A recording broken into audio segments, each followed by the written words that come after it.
because they knew who was going to be there. And we know everybody who wasn't there.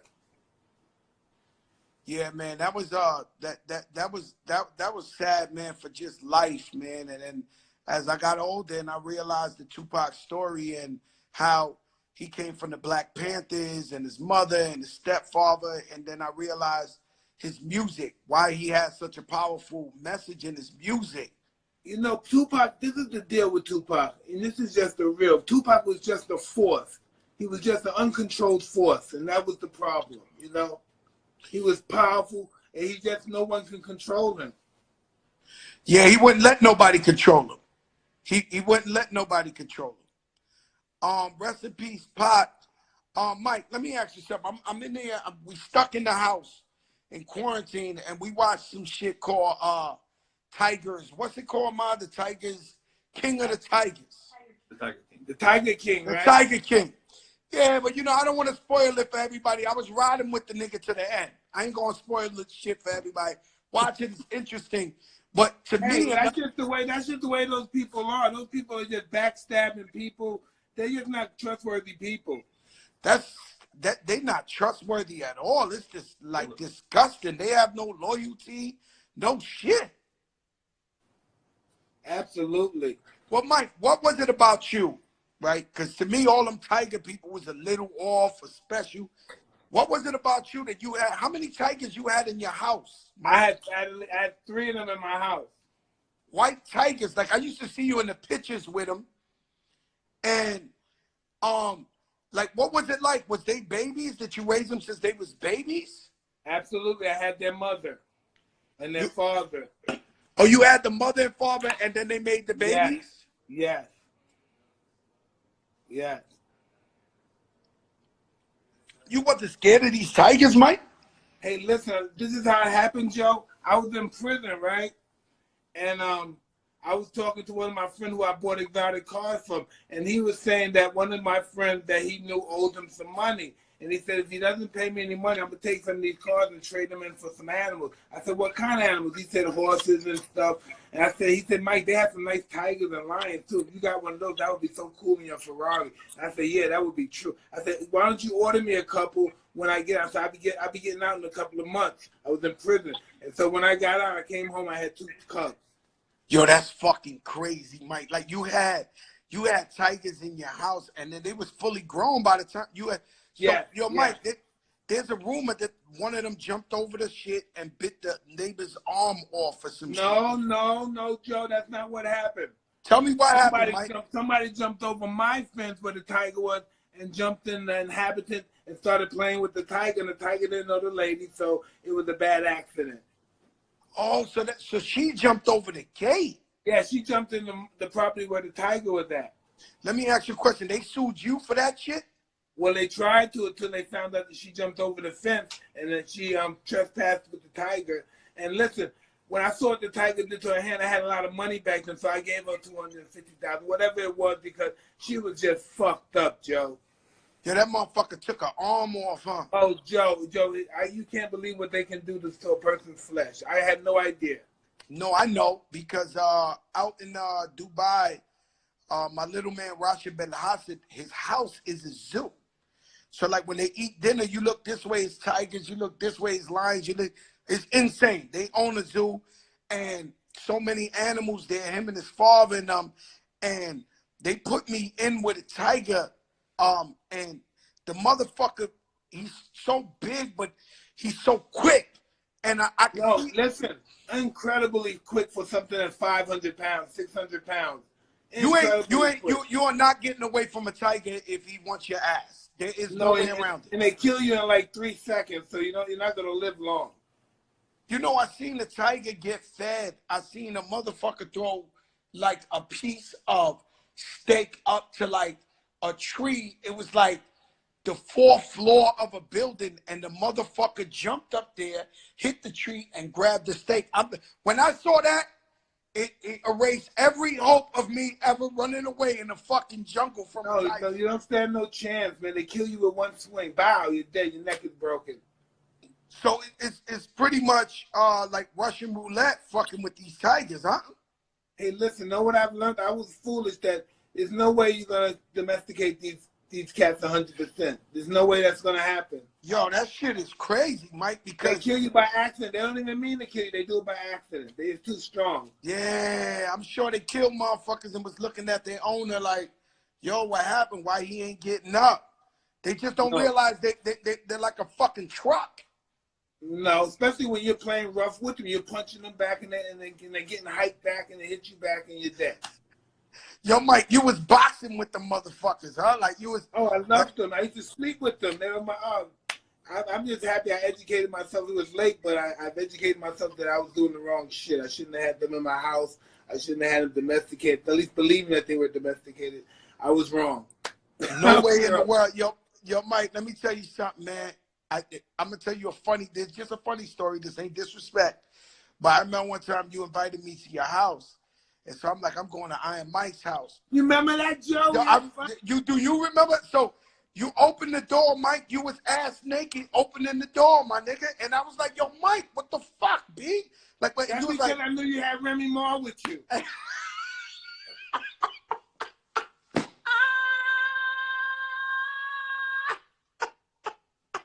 Yo, Mike! I knew you had Remy with you, and she wasn't married back then. So and neither was I. Hey, yo, Mike, you opened the door ass naked. I'm like, yo, Champ, man. Come on, Champ, with that shit. You said, no, Joe. I wanted Remy to see what I was made of back then. Oh, my God. Yo, Iron Mike, let me tell you something. Hold up, yo, Remy. Hey, I'm only playing. I wasn't married. I know you're playing. I know, but yo, Mike, let me tell you something. I'm like, yo, Champ, put the fucking towel on, man. We not doing this, man. And you was like, yo, Joe, I'm a boxer, nigga. You know, we don't.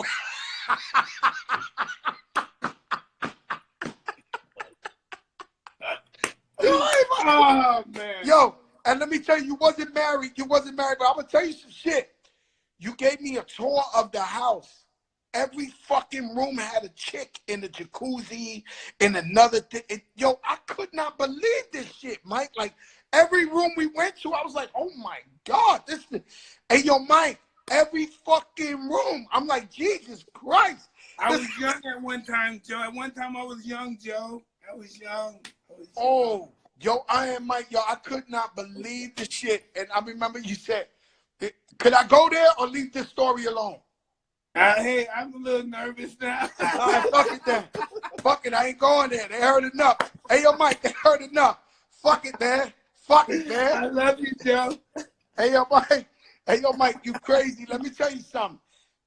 Two nights ago, I had Amber Rose on the Fat Joe show. Oh, man. No. They won't let her be on my show, man. Why don't they let people like that on my show? I get mystics, I get politicians, I get superstars, I get billionaires. I don't get no chicks. No, I'm going to set it up. I know her well. Thank you very much, Joe. No, I got you. You know you my brother. Me and her are pretty cool and stuff, but she never wanted to be on. I never had opportunity. No, I set it up. I got the hookup. But check this shit out, yo, Mike. She was on here, you know, she just got tattoos on her face and shit. And I was like, yo, Amber, what the fuck? You got tattoos on your this girl, one of the most beautiful girls in the world. And then it led me to think, you the first motherfucker I know in the hood with a tattoo on your face. And I'm saying, well, Joe, I'm the first real unadulterated savage you really ever met. You know, you just don't know that yet. No, I know that. You know, really. No, Mike. I know. I'm not confused, Mike. So I think our faces like our tattoo. I think we're all tribal, and I think that's our instinctive, ancient instincts to tattoo our face and our bodies. So you said to yourself, you just woke up one day and said, "Fuck it, I'm gonna get a tattoo on my face." Exactly, 100%. That's it. You just said, "Yo, let me go get a tattoo. I don't give a fuck." No, I did it from a spiritual perspective. Every time I see you talk like if we come from a different life or we're passing through, and somehow you damn near are a philosopher. No, that's not true. We are just passing through, but on our journey passing through, we start to reflect on our past that we can't understand. Like me, I get scared when I'm in by mountains and I see big birds, and I swear to God, in my last life, fucking, I must have died by some mountains and some birds fucking pick my shit or something. I don't like the shit. Like, No, maybe you were in the mountain when you before in another life. Real shit. Like, I swear to God. No, like, really. Really? Imagine if we come back and we're reborn to rock or something, and we're watching the world go by. Hey, let me tell you something. If you come back and you born like my dog, that motherfucker eat filet mignon all day, and I rub his fucking stomach for 5 hours straight every day. He got a sweet life. Yeah. You never know. He could be one of our grandparents or something. We don't know. Man, yo, Iron Mike, let me tell you something, man. I said, oh, I know what's a good one, Mike. The other day I seen the fight of the year. Who? Tyson Fury and Wilder. Well, that was the most. I was there, dog. I was at the fight, dog. I know, and you told them, yo, I can't go against Tyson Fury. His name is Tyson.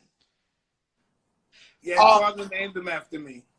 Wow, and I didn't know that, Mike. So that's different, right? That's part of that spiritual tattoo, and that's like, yo, he's one of yours. Like he's How the fact that can somebody name somebody after you and this guy becomes heavyweight champion?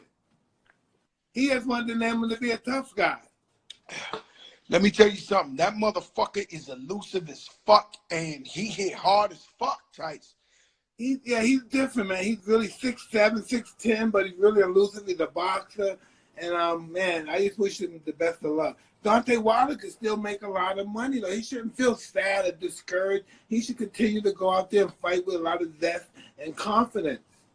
Now, He feel like he's giving up. Oh, my life is over. I made $90 million so far, but my life is over. I lost. Oh, God, I want to die. Grow up, man. Let's just keep going through this until it's really over. Man, I think his confidence, and he hits hella hard, bro. I've been in a couple of his fights. I heard him hit a motherfucker in Brooklyn that you can hear that shit in Upper Deck. But he's definitely, and I love the OG Mark Breland, but he definitely got to change his corner if he's going to beat Tyson Fury, because he can't go in there fighting the same fight and expect a different outcome.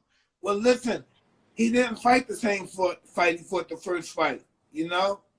The first fight he fought with confidence like he could win. This fight he fought like he didn't have no zest, no life in him. I don't think that's true. I think the guy, Emmanuel Lewis's nephew from the Crunk, they came in with Tyson Fury attacking him. That's the difference in the two fights. But the shit is, before we knew, maybe you knew as a boxer, but me as just a spectator, before the public knew that Wilder was hurt, the little dude, Emmanuel Lewis' nephew, told him, yo, he know what's up. He said, you keep tagging that nigga, he gonna go down. He know what's up. This was like 2 rounds before Wilder went down.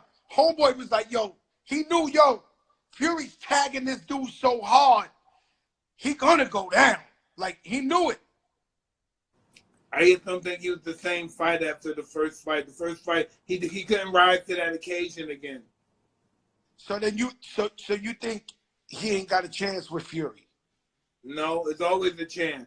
I never think everyone's always has a chance. It depends on how much they want to give into it. If he want to dedicate his life to really winning this fight, anything can happen. Man, let me tell you something. Iron Mike, one thing I've always thought about, right? When you went to prison, right? Be honest. Was motherfuckers scared of you? Like, you know, be honest. Hey, No. Yo, Mike, I don't want a political answer. I want the real deal, Joe Crack, Mike Tyson. When you walked in jail, were motherfuckers scared of you? Hey, listen, I treated everybody the way I wanted them to treat me. And that's just how it was. But they were scared of you. Nobody wanted to go head up with you. No, they weren't scared of me because, listen, when those guys, if you go to prison, right, and this is because I've never been to adult prison after I became champion. So I've been juvenile rackets. I've been to Sparford in upstate New York and all that stuff. I've never been to Rikers Island to adult. So when I went to adult prison, then I realized something different. When you're in prison now, right, today, if I go to prison right now, anybody go to prison right now, one guy goes to prison right now, and you got to beef with one guy, you're not fighting this one guy. You know oh, no, that, that's right? a fact. And they got knives, and they got... This one guy. So Yes, I wouldn't have real... a chance if I got into a beef with somebody. So it all came down to respect. Yeah, I mean, this guy, Big Fendi, fabulous manager, keeps hitting me every 10 seconds telling me to tell you, what's up, I am Mike Tyson. Yeah, listen, I used to live, man, used to live in the same building in the 70s. Big Fendi? Yeah, what do you mean Big Fendi? I knew Big Fendi when he was in his mother's belly. I mean, What do you mean? yeah, that's what I'm saying. No, I know his mother, Brenda. What do you mean Big Fendi? I know Little Eric. You know Little Eric. Eric yeah. B is on the check-in. Eric B is hitting you up right now. Be Real from Cypress Hill. Everybody loves you. Everybody's checking in. Yo, I Mike, let me tell you something. You know Fendi, can I say Fendi, I've known Fendi. He's the oldest person I've known in my life that's still alive. For real? Yeah. That's crazy, bro. No, I know Fendi. I think of him every day. I think about him. Just because of that. Forget of what he's doing now. Just because I knew him when he was a blue, snotty nose little baby. I knew him like this. You know, that's how Melly Mel and Mr. Ness and all them know me. They know me as Little Angel, not Fat Joe. To this day, when they see me, they call me Little Angel. I know they're so proud of you, too. They must be so proud. Oh, no, they're proud of me. But, yo, Mike, you know how I give it up to you. I grab Melly Mel in the corner, and I tell him how much I love him every second. When I'm at a party with Melly Mel and the OGs, I'm in their ear like, yo, I fucking love you. I fucking worship you. You're the greatest. You know, when I was a kid, I tell them all, I give it up. I give it up. Eric B, same thing. Cypress Hills is in the check and Be Real. I mean, to be honest with you, as a rap guy, being a Latino coming up in the game, they were the only guys I really, really rated on that level. Besides Tito from the Fearless Four, but you know, Cypress Hills, they the guys. You know, like I really. You know, we modeled ourselves after them. Do you remember the Latin quarters? You don't remember Latin quarters in '85. Bro, I remember the Latin quarters. I remember Roxy. I remember all that shit. I was actually too little. Let me tell you something. When I got cut in my neck, I was in Studio 54. I was 14. I don't know how they let me in that shit. And I had Mad Jury on, Dapper Dan shit. And it was like 30 niggas. And they want to rob me. But, you know, I'm crazy. But I didn't know nobody in there, so I wound up fighting like 30 motherfuckers. They never got the jury, but they cut my whole neck open. But, you know, thinking about now, my daughter's 13. I was like, what the fuck I was doing 14 years old in grown men fucking clubs and shit. That's what we did, Joe. Joe, that's what we did. That's what we did, Joe. Joe, listen, one day when my mother saw me fighting this man, can't understand why I was fighting this grown man. I was 10 years old. And I'm fighting the guy like 21. She understand why? And I'm saying, why he didn't pay me my money when I hit my number.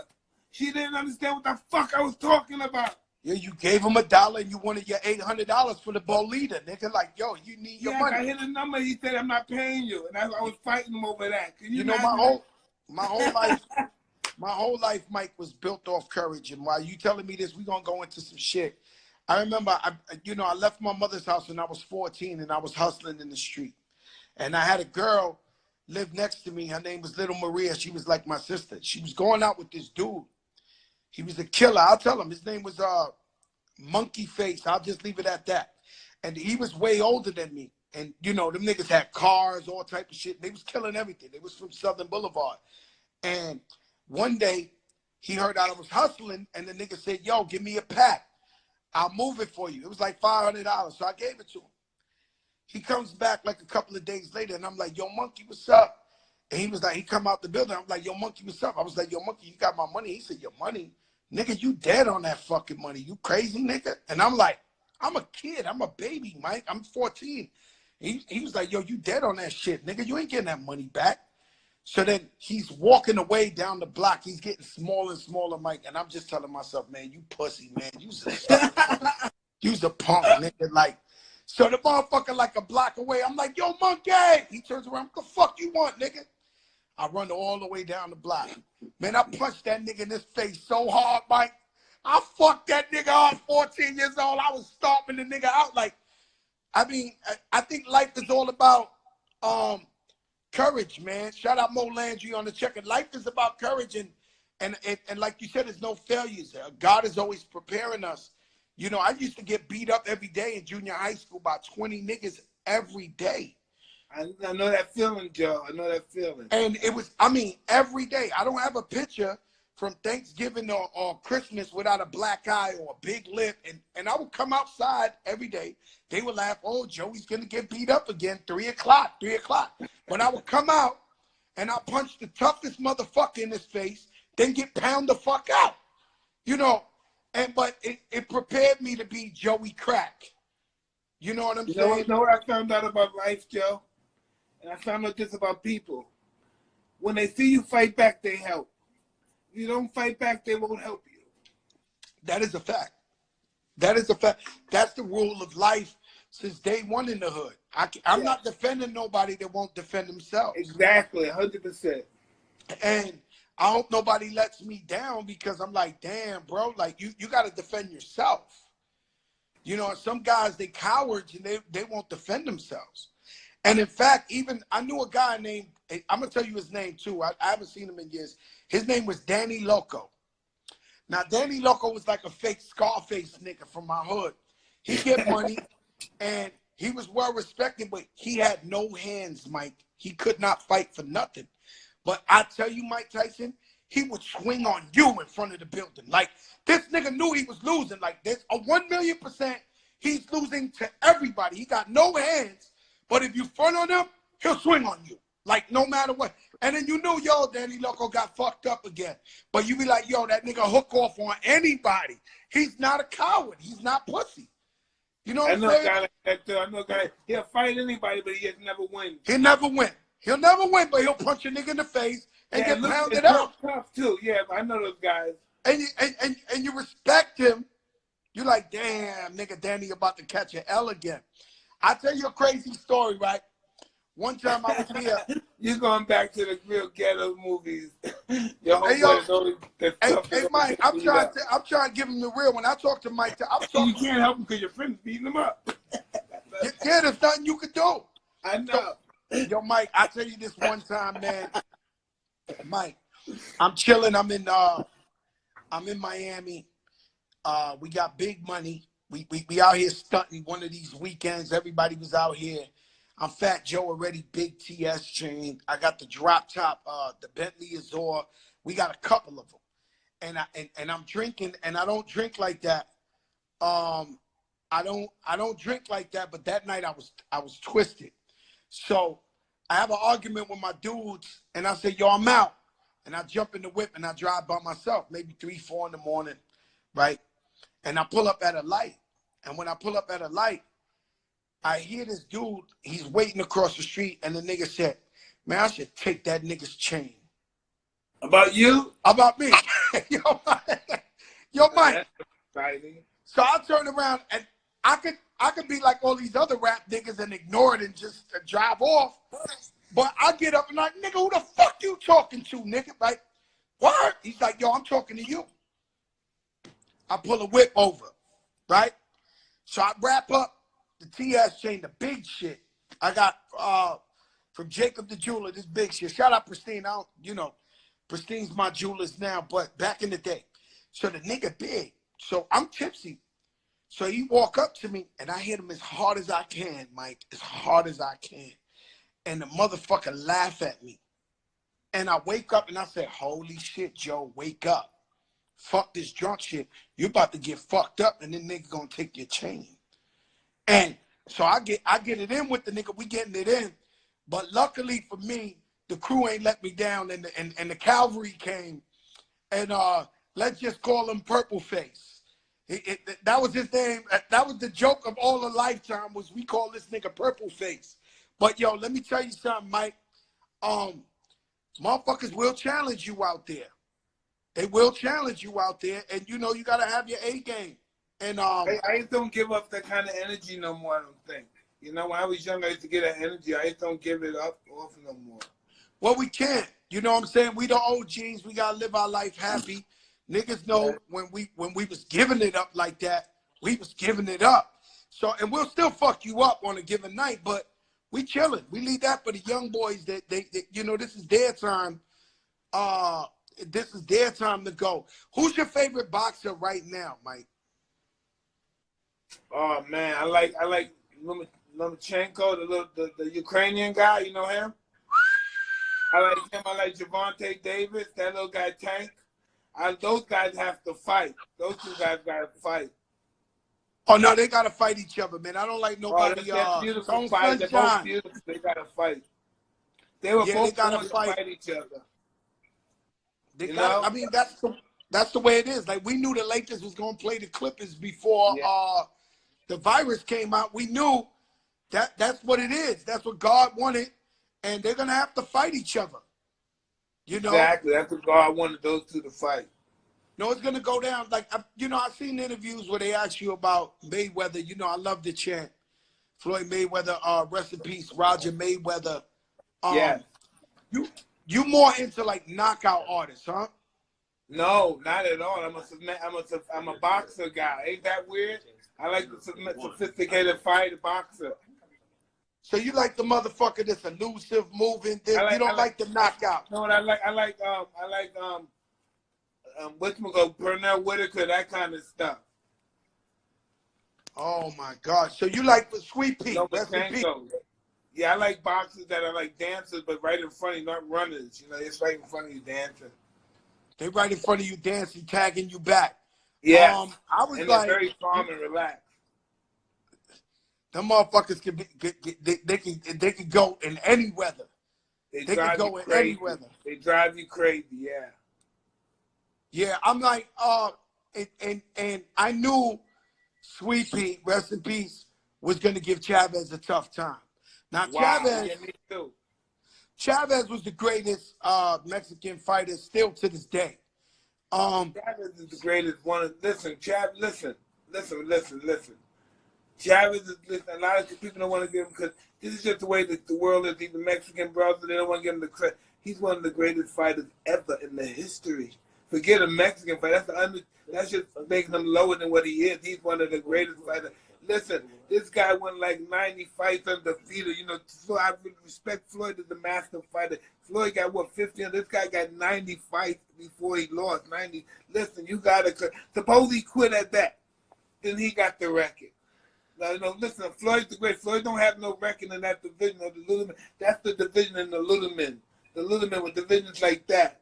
Him, Sugar Ray Robinson. Sugar Ray Robinson got 177 fights before he lost one. God damn. You know, you want to talk about fighting.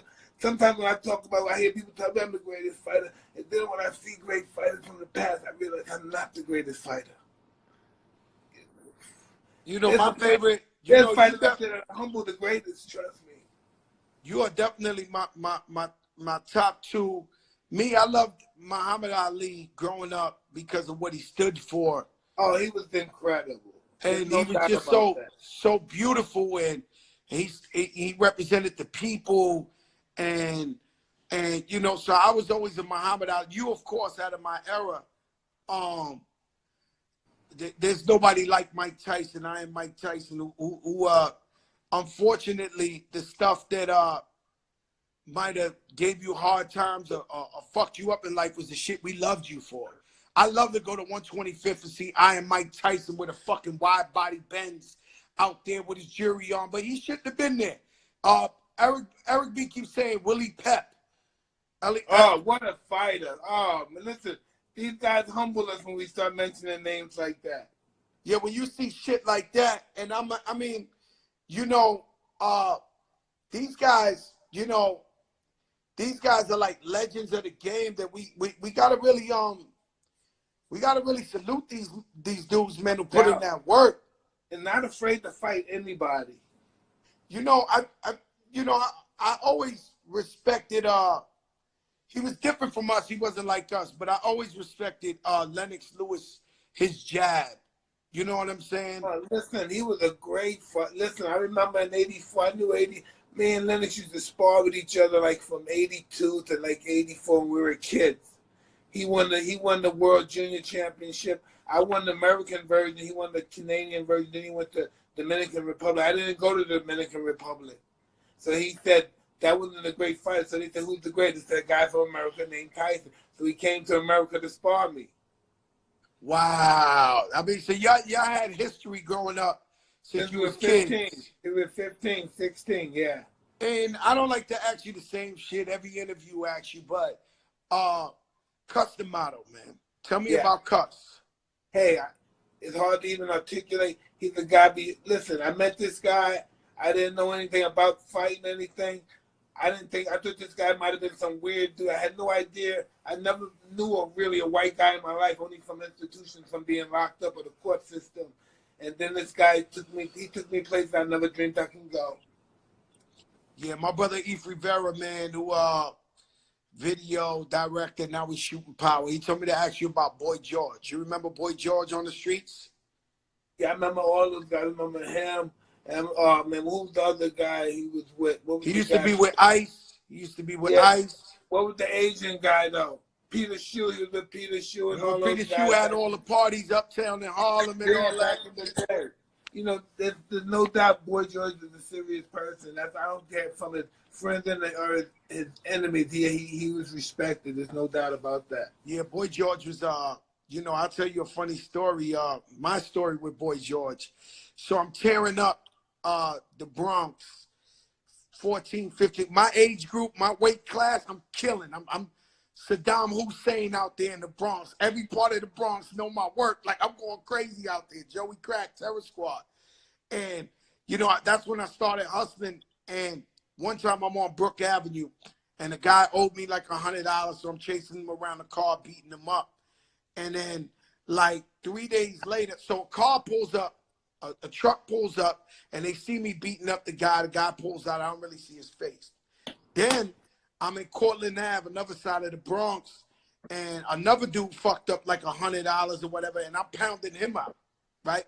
So then his name was Oogie. I'm sorry, Billy Blanc, I'm saying his name. Fuck it, man. But, you know, so I'm pounding him out. He owes me money. And out of nowhere is at night, there's a dude standing there, and he's like, yo, man, who the fuck is this little fat nigga, man? I'm tired of this nigga. So I look up. It's the same nigga who I seen in the truck. So I'm like, my man, what the fuck is up with you? And he said, nigga, I kill your family. Like, people didn't used to talk like that. So I'm only 14 years old, 15. I'm like, what? He's like, yo, I kill his family. So the guys who I'm chasing grabs me like, no, it's Boy George. It's Boy George. No, like. Yo, listen, Joe, right? Those guys, for some reason, when Scarface came out, those guys really wanted to live that life. I wanted to live that life. I wanted to live that life. My best friend ever in life, his name is Tony Montana. He's dead.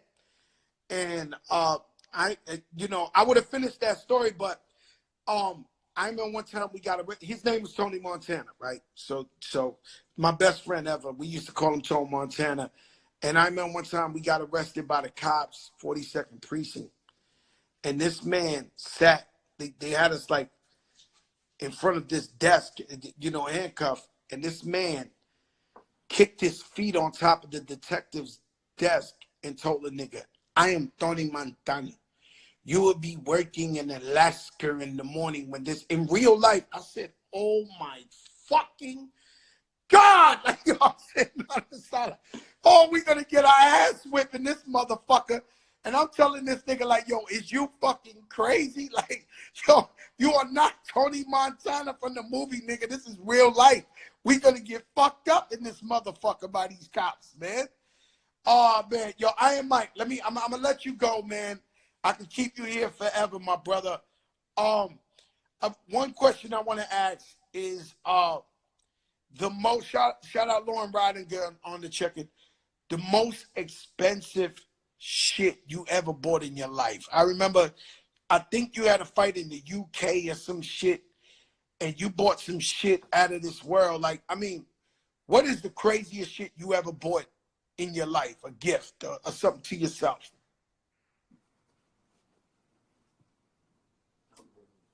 I don't know. I don't know. I buy crazy. Look, I might buy a watch $4 million, $2 million, something like that. But that's just, I don't know.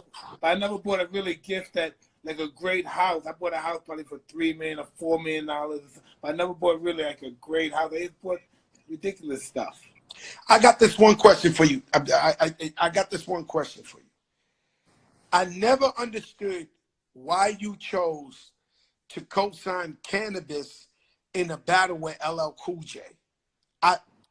Cause you from LL's era. What was there? Yeah, I don't know. Hey, listen, I don't know what the fuck happened with that shit. I don't know. I was just got in the middle. I got involved with shit I didn't know I was getting involved with back then.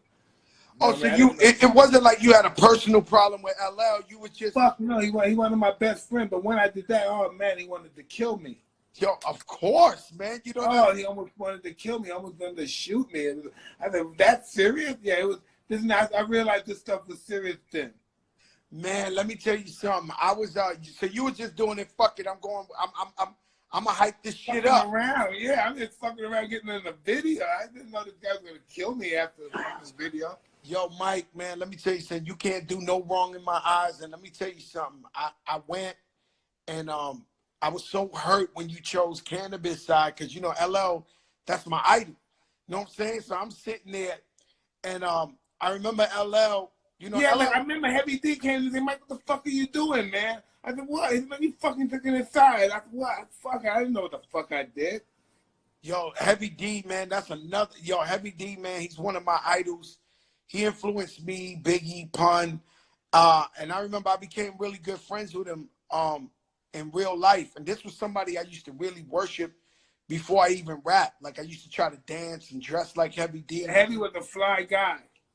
Stupid fly. And he always kept a fly chick with him to the day he died. I remember I walked in Mr. Chow, and I can't tell you who. It was a famous actress chick, and she was all on his shoulder. And I was like, damn, Heavy D is like that. He was one of those guys that knew what he wanted in life. He knew what he wanted from life. Bro, I'm telling you, maybe a month before he passed away, rest in peace, Dwight Heavy D, I seen him in Mr. Child in Beverly Hills. He had one of the top actresses you ever seen in your life on his arm. And I was like, what the fuck? Like, Heavy was the man. Heavy was the overweight lover, yes. He was the overweight lover. I used to go to the rooftop and see him. Right. You know, I used to see him out there in the rooftop in Harlem. I used to see him in all these parties, man, and I used to just admire him from far and be like, yo, one day I'm going to be like him. Hey, listen, me and Heavy was very close friends. When I used to be in prison, he used to always come visit me. And I remember one day one of his dancers had died in Indianapolis, and that's why he hated going there. Oh, one of his dancers died over there? I believe he got into an accident or something over there. Yeah, one of his brothers. He had like two brothers, Heavy D and the Troy, I think it's Troy or something. Trouble T. Roy. Yeah. Troy, Trouble T. Roy. Shout out to Pete Rock and the whole family. CLC. And the whole crew, yeah. Heavy family, everybody. Money earned in Mount Vernon. Oh, you know what I'm saying? Hey. Hey, yo, Iron Mike, man, I appreciate you. No, thank you very much to be able to voice this stuff out and talk about stuff. Hey, yo, Mike, let me tell you, we do this for the people every night at 8 o'clock. You know, we have nothing but the biggest and the best. When I hang up with you, I'm going to let some people get on and talk. Some regular people from the hood from all over because we try to give them all a platform. Today, me and you, we jump right at it. You know, I love you. I don't just love you. I worship you. You everything, brother. You everything to me and my generation. You everything to us, man. And I just want to let everybody know how much I love you, man, and how much I appreciate you and your spirit and your family. And God bless you. Thank you. And by you doing so good, the way you're doing now makes me feel so good as well. Thank you. I am Mike. I love you, man. Peace, baby. Love. Love. Oh, wow.